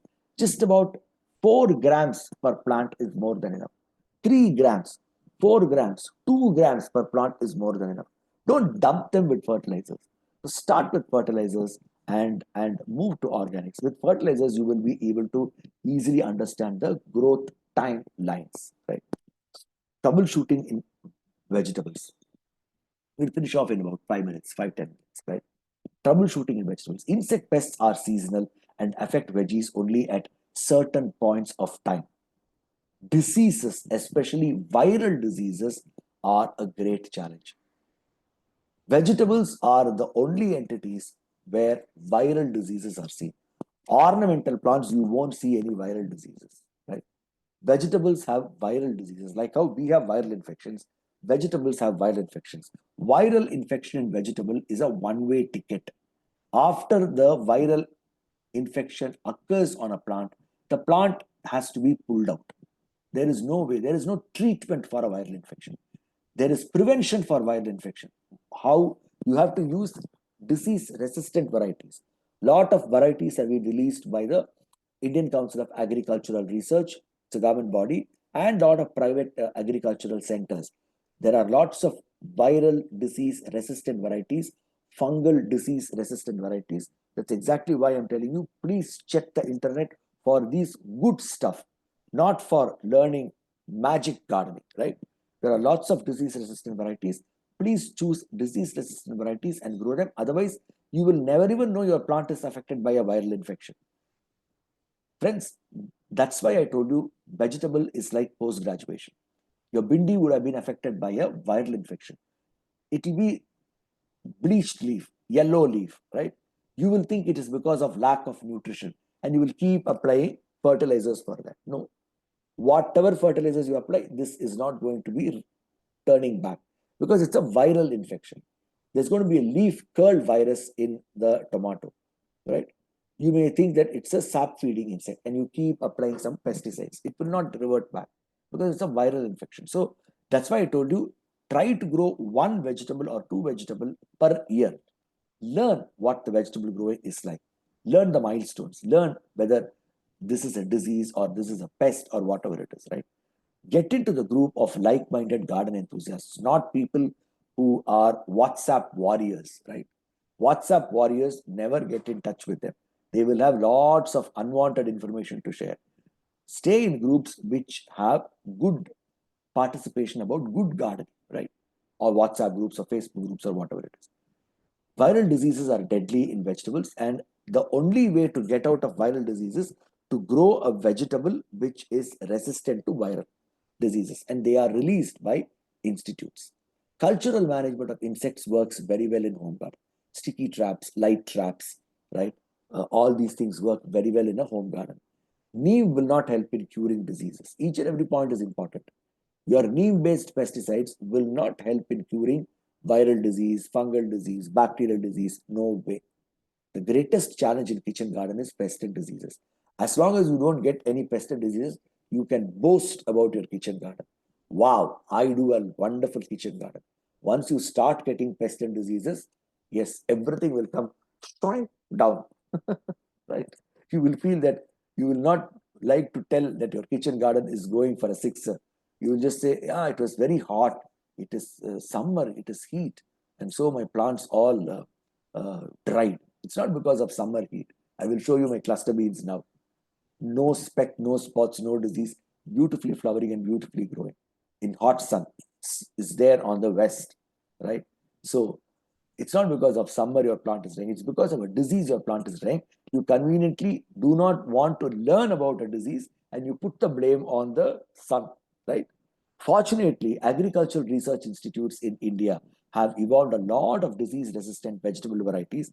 Please try to grow vegetable varieties from these uh, entities, right? Don't buy seeds randomly from nurseries. Nursery is a place where you have to buy plants, not seeds. When you go to a nursery, they will have lots of these seeds. Don't buy any of these seeds. There are authorized seed selling shops, seed shops, right, where they sell seeds. Locate one in your locality. It will be at least about 3 kilometers from your place, or close to the railway station, right, or close to a place where there is some farming activity. So please identify a seed shop in your locality and buy seeds from them. Nowadays, you get a lot of online seeds. Please register yourself with the Indian Institute of Horticultural Research or any ICAR institutes. They have seed portals and they will send you seeds, right? The GKVK in Bangalore, the TNAU in Coimbatore, all agricultural universities and the Indian Institute of Horticultural Research, they have seed portals. They have portals you can get products online. So please register yourself with these local agricultural universities, right? Register with their portals and then you can get all the products from them. Of course, for a cost, not for free of cost, for a cost, but you're at least sure that the product is good, right? So please do get in touch with these authorized seed selling agencies and places. Fruit plants in a home garden. Always buy grafted plant or layered plant of superior varieties. Don't do this seedling business. Seedlings have what is called as juvenility.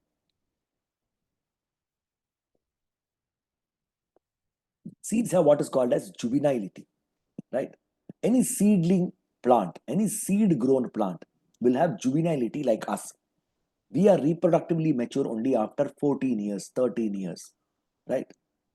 And technically, we are reproductively mature at 13 years, but we are ready for reproduction only by about 21 years or 23 years. Our emotional, same way for plants, right? So, a seedling will be ready for flowering only at about 7 to 8 years, and it will be ready for a reasonable yield only by about 10 years, right? So, anybody who goes with seeds will find their plant not growing and flowering and yielding properly, right? So they will have to wait for 10 years. So do grafted plants. They are like clones, right? Any grafted plant or a layered plant will come to yield within about 2 to 3 years because they are already reproductively mature wood. Grafting is a vegetatively propagated technique. You can do grafting, I can do grafting if we learn grafting, right? So always buy grafted plant or a layered plant when you want to grow fruits. Don't even take the seeds of your papaya, whatever you buy, and cultivate papaya in your house. Most of it will change into male papayas, right? So there is a lot of sexual segregation in papaya. So there are agencies which sell quality papaya seeds. So try to grow these quality papaya seeds. Papaya seeds are very expensive. In fact, even about 1 gram of papaya seed will cost you about 2,000 bucks, right? It's very expensive. So there are papaya seeds of varieties like Red Lady, right? Arka Surya, Arka Prabhat, and lot of other varieties are there. Expensive seeds, but you can buy small quantities and try it out. Or you can get papaya saplings. Each sapling will cost about 20 rupees or 30 rupees, right? In nurseries. Check whether this papaya is a Red Lady variety or Arka Surya or Arka Prabhat or other varieties which are gynodioecious. Don't worry about these terms. Gynodioecious is a bisexual papaya. There will not be any male plant and female plant separately. Both the male and the female will be in the same plant, right? So these are all important things. Friends, I'm just showing you the tip of the iceberg, right? There's so much to learn in somebody yesterday in one of the batches posted in the WhatsApp private message to me. I'm interested in doing lot of organic vegetables and fruits. Is your course helpful for doing this organic fruits and vegetables? I just gave the member a reply. First, learn the basics, right? Let's learn basics. And after learning basics, yes, you will be able to confidently do things. First of all, you should know how to identify a pest, how to identify a disease, what are the different things about fruit plants and vegetable plants. So, after learning this, yes, you will be confident enough to continue. Like how my teacher told me, graduating in horticulture is not doesn't mean that you know everything in horticulture. Graduating in horticulture means that you are eligible to study horticulture further, right? That's what. So, attending a 5 day class doesn't mean you're going to know everything in gardening. Attending a 1 month program is a next step forward. Yeah, you will learn, have a better idea. Oh, yeah, I thought it was like this. No, it's not like that. So, this is what I'm telling you. Always buy grafted plants. We will have a session on what is grafting, what is this, all this segregation in papaya, what is this gynodioecious papaya, and things like that, right? Fruit plants need ground space with sunlight or open terrace with large barrel type containers. Don't please grow fruit plants in 12-inch pot. They will not grow. Then don't ask me a question. How are they growing in the nursery? The nursery is a sale point. It is there only to sell. They have one fruit on the plant sitting in a poly cover. Once it is sold, the nursery man disowns. Once you are discharged from the hospital disowns you. Whatever happens is your problem, right? The hospital will not take any responsibility for you once you're discharged. Once you're out of the college disowns you, right?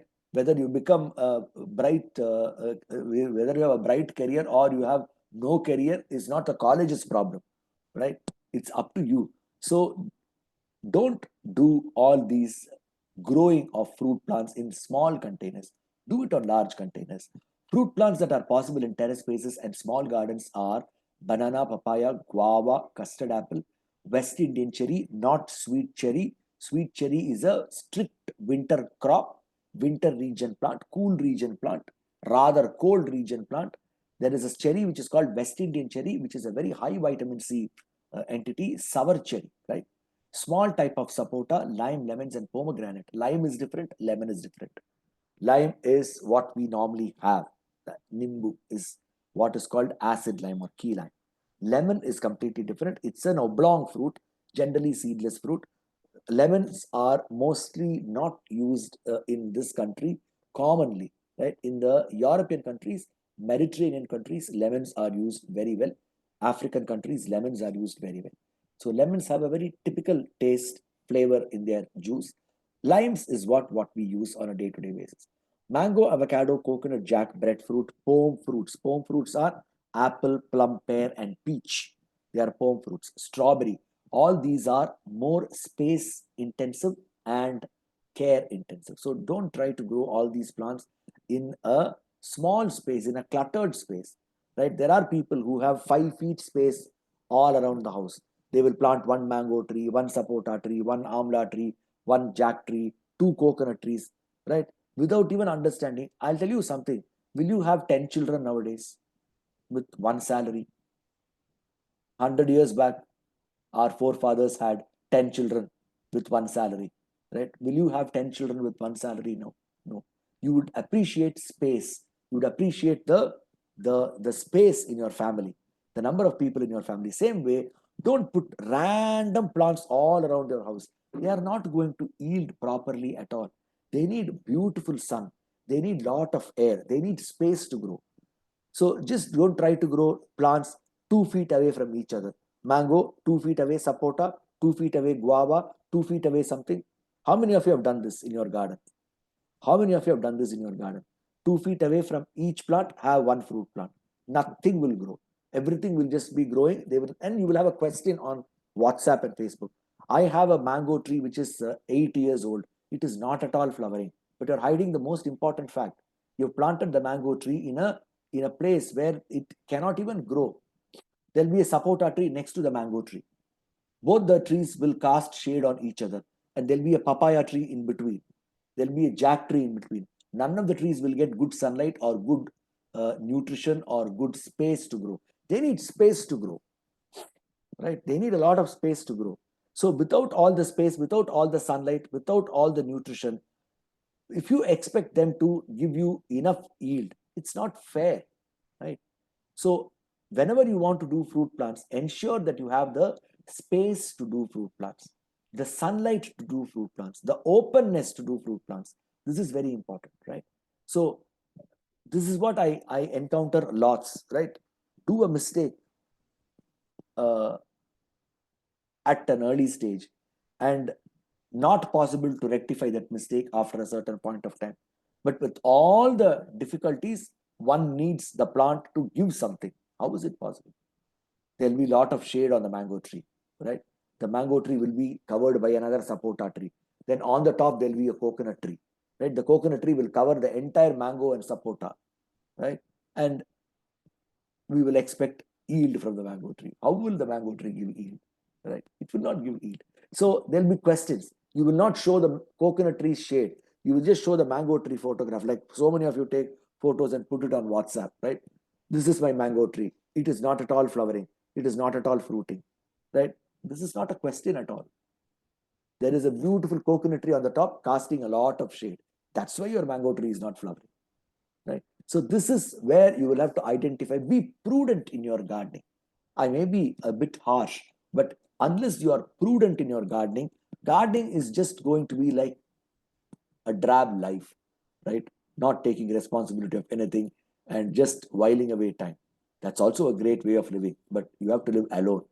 You can't live in a family. If you're living alone, yeah, you can be a master of yourself. You can travel, you can be a nomad and all these things. But once you're married and you have children and a family and all, you have to get back to certain norms and certain rules.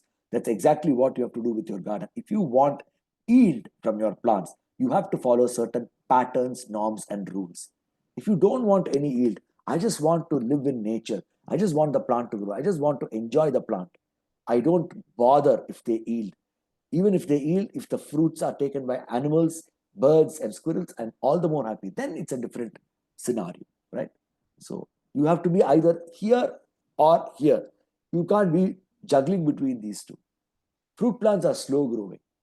They are fertilizer responsive, and especially new varieties are fertilizer responsive. They have seasonal flowering and fruiting. They have low diseases, but insect pests are high. Vegetables have low insect pests, diseases are high. Fruits have low diseases. They can handle diseases. Except root diseases, trees can handle diseases. They can shed the leaf, they can bring out new leaves because they are perennials, right? Unlike a vegetable which is seasonal. But insect pests create havoc in fruit trees. They can create havoc on a tree to bring the tree down. They can create havoc on the flowers and the fruits and completely finish off your yield as such, right? So you will have to be knowing about some fertilizers for your trees. Understand that free trees are seasonal in flowering and they can't constantly give you guava, constantly give you sapota. No way, right? They are slow growing, and you have to be very careful about pest incidents on trees. So this is something about vegetables and fruits. Hope I delivered what was promised in these 5 days. Shubhdeep, Shubhdeep, are you there? Yes, Harish sir. Okay, so we'll finish off in about 2 minutes, 3 minutes, right? Did I deliver what was promised in these 5 days? Those of you who think that I delivered something in these 5 days, please raise your hands. Did I deliver what was promised in these 5 days? Only so much. There are so many people on the call here. How many of you are happy to write a testimonial on Facebook? I posted a link on the Facebook. Let's try to put a review. If you think that something else could have also been dealt, please put a review, right? I am a person who takes reviews very proactively, very positively, right? This Simple Home Gardening Masterclass, we are not dealing the same subject what we dealt in April 2022. Yesterday, I posted a testimonial. One of our members, Varsha ji, is with us from April 2022 onwards. She's posted there in the message, in the testimonial review. This was on a 3-day masterclass, which we had about 1 week back, 10 days back, on a certain topic, right? So we change the format what we do, we change the subject matter what we teach every 6 months. Every 6 months it gets changed. So if you attend the same program every 6 months, you will find something new and interesting, right? So if I delivered what was promised in these 5 days, and if you loved being part of this 5-day masterclass, would you like to recommend this to someone to get benefited? Would you like to recommend this to someone to get benefited? If so, you can gift this masterclass to your loved ones for free, right? Shubhadeep will post the link to share with your friends so that they can join the masterclass free of cost, right? You don't need to pay this, even this 199 rupees. So you can get this masterclass free of cost. Please, Shubhadeep has posted the link. He will post the link on the Zoom chat also, right? He will post the link on the WhatsApp platform also. So yeah, what is that? Yeah, yes. Just share this link to your friends and relatives so that they can join free of cost. Don't share it to yourself, right? Again, you will join free of cost. You will have to honor my time and effort. So if you are joining once again, please do pay this 199. If you want your friends, because your friends might not know about this program. So if you want your friends to know about this program, please do send this link. The link will also be posted on the WhatsApp front. And please send this link and get people to attend this session, right? I think for whatever it may be, there are some of you who have joined the second level program, many of you who have not joined the second level program, because we need very few people, very passionate people to join the second level program, right? So those of you who are happy with the 5-day program, yes, please share this information to others so that some others who do not know about what this program was. All of you came into this program without knowing what your coach is going to deliver, right? Whether your coach is going to deliver live or recorded, or whether your coach is good at delivering whatever he wants to say, or he's just going to waste your time. Nobody knew anything like that. But at least now, in the last about 5 days, every day I get an attendance of about minimum 150 people, and I'm happy about that, right? So if you think your coach was good in delivering information about gardening, please do share this to your friends. They can join free of cost. You do invest in a program on gardening as a life skill. How many of you today will be interested to join the second level program? How many of you will be interested to join the second level program? Yesterday, I introduced about the second level program, and yeah, some 3 participants raised. Please, the group will be open for about 10 minutes now after the session is over. Please send, as usual, your reviews about today's vegetable section, vegetable gardening. I told you vegetable gardening is post-graduation. You can't expect vegetable gardening to happen within about 1 month, 2 months, 3 months. No, you will have to take it up as a project and do it for at least a year. And yes, you will have to be associated with people who know the subject, right? So if you're still thinking, we have about 7 more seats left, not even 15. We have 7 more seats left. We have got about 13 participants who are joining the Ultimate Gardening Bundle as of now. So we have 7 more seats left with this 14-day challenge, Grow and Relish, Bloom and Relish, Good Gardening ebook, and 7 days extended support. Those of you who are interested to join the batch, which starts on 9th of June, there are 7 seats left. Please do register. The WhatsApp group will be open for about 10-15 minutes. We will post the details of joining the second level program in the WhatsApp group also. Please do register yourself. Today is the last day to register because we have other batches coming forward, and we may have to fine tune the number of participants because we can't have more than a certain number of participants. We have to fine tune the number of participants. So this is one last day for your batch where you can think and get yourself registered for the second level program, right? Shubdeep, have you posted the link on the WhatsApp channel? Please post the link on the WhatsApp channel, and That way, members will be able to go through the details and they can register for the second level program. Friends, today I'm very tired. I will not be able to take up questions, right? So, those of you who are going to travel with me from June, welcome to the Ultimate Gardening Bundle. Those of you who take leave at this stage, I'm very happy and I'm very satisfied to having conducted this session, especially to this batch, both the evening and the morning batch. I told you, the very beginning itself, your this week's batch is one of the largest batches I have attended. So earlier, the largest batch was a 750 people. This batch is a 900 odd people, both the batches put together. So I'm very happy to have mentored what best I could do. I could have made mistakes. I could have been a little curt. I could have been not answering your questions. All that is just part of the game, right? So because I have some time limitations to myself. So please excuse me if I had not been up to your mark, right? Not answering questions or probably not giving more information. But what information I have given you is the right information at this stage. So every stage you learn something. It's like we learn cat, bat, rat when we are in our first standard. After fifth standard, one teacher comes and says knife, and we say, what is knife and what is that K doing there? Then she says, no, K is silent. So what is a silent letter? So then you come to know about all these things. So that is how you'll have to learn gardening or anything.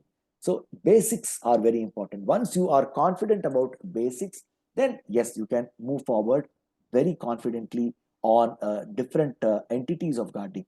Don't worry about pests and diseases. Diseases, yes, slightly you have to worry. Don't worry about pests. There are easily sortable, entertained predators. Start using biocontrol agents. All these are available now in the market.